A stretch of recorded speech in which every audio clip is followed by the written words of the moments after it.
Hello everyone, my name is Bret, and sometimes I wear a beret, and I found an article recently on Forbes that I think is worth talking about. It's called, "Is Nerf Ready for its Close-Up? Hasbro Gives Brand a Starring Role." Posted on March 14th, there are some interesting things in this article that I think are worth talking about. Before we get in though, a few general notes. Let's establish the obvious, but remind ourselves that Hasbro is a toy company, which means that Hasbro wants to sell toys, needs to sell toys, and will sell toys. And I am not here to criticize them for trying to sell toys. How they do that is where I come in, and many of my friends come in, to say whether or not they like what Hasbro is doing, because Hasbro is the undisputed market leader, and they say so as such in articles like these. But they're working on some stuff because they realize that they've lost a little bit of their touch with the youth, and some other companies are stealing their market share. Since the 1990s, toy manufacturer Hasbro has promoted its Nerf brand of foam balls and dart blasters with the slogan, "It's Nerf or Nothing." Now Hasbro's strategy for the brand could be described as "It's Nerf in everything."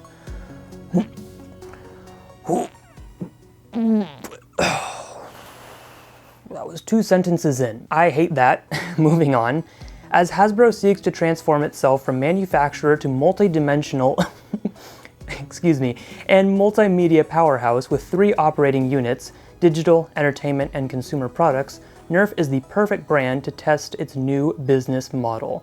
Here we go, guys. Hasbro envisions a future for the brand that reaches far beyond the toy box. In the works of Nerf are a starring role in a TV show, a TikTok channel, a virtual reality game, an NFL partnership, theme park attractions, and Nerf Battle Entertainment arcades, and Nerf apparel and accessories. So they've got a lot cooked up in there. Hasbro's vision for Nerf parallels its vision for itself, to be a global player in entertainment, gaming experiences, sports, and social media, in addition to selling a lot of toys.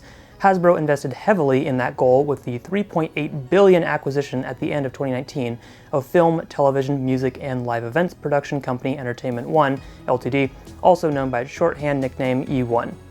Not familiar with it. Nerf as an action toy that lends itself to videos, contests, and challenges, and a brand with a huge and highly engaged fan base on social media and around the world, is one of the Hasbro brands best positioned to benefit from the synergies of the E1 deal. Nerf's expansion into entertainment-driven roles comes as smaller but increasingly skillful competitors are gunning for some of its market share. Yeah, they do be doing that. Hasbro has a toy portfolio of close to 1,500 brands, but only a few of those are what it calls franchise brands. Properties like Nerf, Transformers, Monopoly, Power Rangers, Play-Doh, those brands are viewed as having the ability to create value in all 3 of Hasbro's core businesses: consumer products, digital gaming, and entertainment, as outlined by CEO and Chairman Brian Goldner in an Investors Day presentation last month. Nerf does big numbers, and they're going to say in here later that they don't disclose what Nerf makes as far as Hasbro's overall earnings, but it's a significant chunk, and they clearly see potential in the Nerf brand. Nerf is a very important franchise brand for Hasbro. We feel like there's a lot of growth to come, which is one of the things we're really excited about as we think about the opportunity we have across those 3 operating units to extend Nerf. They go on to talk about how Nerf is a 52-year-old brand, which is obviously very useful for a toy company, and toy history author Chris Byrne mentions how Nerf has always expanded logically. When Hasbro picked them up in 1991, they were starting to add foam basketballs, indoor basketball hoops, footballs, and then they moved to the category of its biggest seller today, which would be toy blasters that shoot foam darts and balls. Nerf became a brand that's bigger than a blaster and bigger than a ball, says Byrne, who co-hosts the toy-focused podcast The Playground. Never heard of it. It's really an experiential brand, and it stands for active social play. Nerf, Byrne said, is a good candidate for Hasbro's broader expansion plans because of its long history and popularity. You can't do that with something that's just come out last year, he said. But when you've got a brand that's going into its 3rd generation of fans, you can do a lot more with it. Obviously, and that means that they're clearly acknowledging that there are people older than myself and younger than myself that are playing with Nerf still or have that connection to the company. So perhaps this newer stuff may try to target everyone? Wishful thinking? Nerf, according to Tom Warner, Hasbro's Senior Vice President and General Manager of the Nerf brand, is a cross-generational brand that has stood the test of time. He sees Nerf as a brand with all the love and all the elements where we can go beyond just being a toy brand. It's not just a toy brand, guys. It's a lifestyle. It's Nerf in everything. I hate that so much. Warner, in a Forbes.com interview, said he and his team will be using 4 pillars to expand the brand: watch, live, play, and shop. Love it. Some of the plans in progress for Nerf include, here we go, a Nerf TikTok channel to be launched later this month. Oh shoot. Nerf will be the first Hasbro brand to join the platform. And thank goodness for that. Every day I wake up and I look directly into the sun and I think, why doesn't Nerf have an official TikTok channel? And now I don't have to burn my retinas anymore. I can just burn them by looking at Nerf's TikTok. I have no comment, no thoughts really on TikTok beyond what I just said. Great for them. I'm still not using TikTok. A relaunched YouTube channel with new weekly content from celebrity athletes Julian Edelman, Juju Smith-Schuster, and others in the Nerf house. The social media hit Nerf created for Instagram last year. Oh, you have my attention now. Great. I'm still in business then. I get to react to things and tell you why I love it so much. An unscripted, contestant competition style television show expected to start airing in 2022. I like how they call out unscripted. So are you saying that some of your other stuff is scripted? Oh my gosh, it's all a lie. Until now, until 2022, we're gonna get real competitions. Are they gonna involve real people though? Important questions people want to know. Nerf VR, a virtual reality game from Secret Location, the virtual reality division of E1, scheduled to be released in 2022. A lot of interesting things coming in 2022. Nerf VR. New Nerf digital games coming later this year for console platforms such as Xbox One, PS4, and Nintendo Switch, and expansion of mobile app games like Nerf Epic Pranks by Homa Games, which has been downloaded over 43 million times since its launch a year ago. I almost made a video about that game. I was really close because it is so bad. And I don't even play mobile games, but this gave me a good taste of how pathetic some of them can be. Sorry, Nerf, are you watching? Yes, I did say that. It's a terrible game, and the comments on your App Store downloads, I think, pretty clearly explain that. I've never had that level of ads before in my life, so thank you. There have been other Nerf games before, like the ones for the Wii are repetitive as heck, but maybe they're getting new stuff. Will it be good? Time will tell. Expansion of the Nerf Family Entertainment arcade concept. Nerf Action Experience Centers, which opened its first location in Singapore in 2019.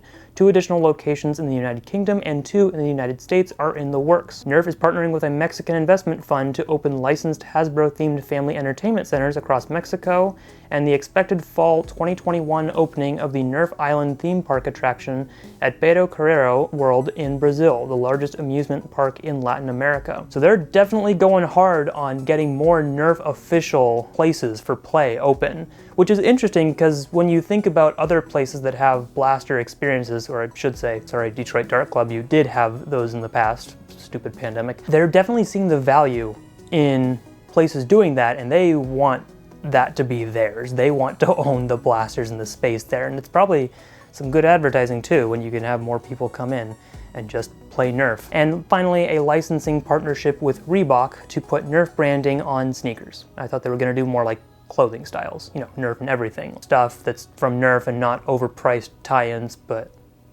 shoes. Already underway, announced last month, is a partnership with NFL Flag, the official flag football league of the NFL, that will put Nerf branded footballs and game accessories in the hands of the 500,000 kids playing in the fast-growing league. I have no problem with that. Flag football's fun. We've created a strategy which we're starting to execute now, which is about always on. How do we stay in front of our core consumers 365 days a year with engaging content that inspires them to play Nerf? And that's a reflection of who they are. Again, there's that marketing stuff where I get what they mean, like obviously they want encouraging play and they want it in front of your face all the time, that's fine. Mixed bag there, but I get it. And if they're making good stuff, especially encouraging the younger generation to get out there and play, I know I have to say that because I'm not their target generation. I'm old now. It goes on to talk about how Hasbro and Nerf are not the first in the toy world to do something like this, but Hasbro has such a dominant position in the blasters category that is the equivalent of having a 1,000 to 1 dart advantage in a blaster battle, which is hilarious because imagining 1,000 elite darts to like 1 Adventure Force waffle dart, but competitors have been able to steal a bit of its market share in recent years. Why is that? I don't know. In 2018, Wall Street Journal article about low-priced competitors taking aim at Nerf, Nerf commanded more than 70% of the blaster category, but acknowledged it's lost some few percentage points of market share in recent years. Nerf holds over 65% share, and the brand has aggressive plans to grab an even bigger share. And why did that happen? The top rival invading Nerf's turf has been Zuru, which over the past decade has built its X-Shot brand into a worthy competitor. It was a category we were deemed relatively mad to enter into, as there was such prominent representation in the space, said the CEO of Zuru. Her company's first attempt to enter the category was a combo water gun and dart blaster that was a flop. Yes, it was. I remember that. Good times. It was a terrible water blaster and a terrible dart blaster, but it certainly got us into the category. Man, memory lane. Oh, good times. Zuru, humble beginnings. Zuru then invested in engineering and manufacturing with the goal to become a true challenger to Nerf, with prices that were 40% lower for consumers and higher margins for retailers. That helped it gain a foothold in discount mass merchants, while Nerf had more of its inventory at Toys R Us, and was hurt when the retailer went bankrupt and liquidated its stores. Oops. X-Shot seems to be the main competitor to Nerf, which is interesting because if you're in North America, you probably are like praising Dart Zone for kind of working with us to do fun blasters, or at least, not shaming us for existing. As far as the world overall goes, it's X-Shot that is a huge thorn in Nerf's side. Nerf has been able to fight off most competitors and charge more for its products because it invested in quality. Oh, when you take up their blaster, it's gonna work. Other companies that made lower-priced versions, including Toys R Us, which produced a private label line of bargain blasters, couldn't match Nerf's performance. You could be in the middle of a blaster battle and it completely jams up. Nobody wants that to happen. Well, that aged like milk. That's one of the saddest things I see about Nerf these days. Even as we approached like 2015, 2016, it was always the understanding that Nerf seemed to be king with their quality. You could have other blasters that were starting to get similar performance and sometimes even bring something completely new to the table, but Nerf was always a better quality blaster. And now, thanks to a couple lines that they have produced and their mad budgeting techniques, now we have to wonder if a new blaster is going to be good quality or it's going to suck eggs. But they did that to themselves, didn't they? And we, the people, have made a lot of noise to echo that resentment, and hopefully they move forward with a little less of their cost-cutting measures that severely impact how their blasters function. Because when they talk about blasters jamming in the middle of a battle, I can think of a handful from their most recent collections that might do that. But of course, when talking about Zuru being the first company to invest enough in product innovation and technology to be a challenger, Nerf has something that is very hard to beat: 52 years of brand building. Nerf has really created an identifiable community where people's self-image is tied in with Nerf, where they say, I'm a Nerf player. And that's really important. It's like I carry a Louis Vuitton bag, or wear Christian Louis Vuitton shoes, or I drive a Tesla. Well, shoot. Maybe there is a need to distance ourselves from using "this is a Nerf game" or "I'm a Nerf enthusiast." They really do ride on that wave like no one's business. As Nerf evolves into more of a multimedia and multi-dimensional brand, I can't get over that, multi-dimensional. We're going multi-dimensional with Nerf, or nothing in everything. His team will be careful not to lose sight of the bread and butter at our core, where Nerf starts, which is the toy. But added, I think we have earned the right to take it beyond that. It's really about how you do immerse our fan base in all the different ways to be actively involved in Nerf. And in the new world of toys, it's all or nothing. So yeah, that's the article. Some interesting stuff to come at the end of 2021, which maybe will be when Hyper is also released, ? But also 2022. And I look forward to, in a sadistic sort of way, checking them out myself and maybe talking about them on my channel, because that's what I like to do. I'm also very interested in if they're going to be putting out more games where people can actually play with each other. For example, right now, one of my quarantine guilty pleasures has been playing Nerf FPS on Roblox.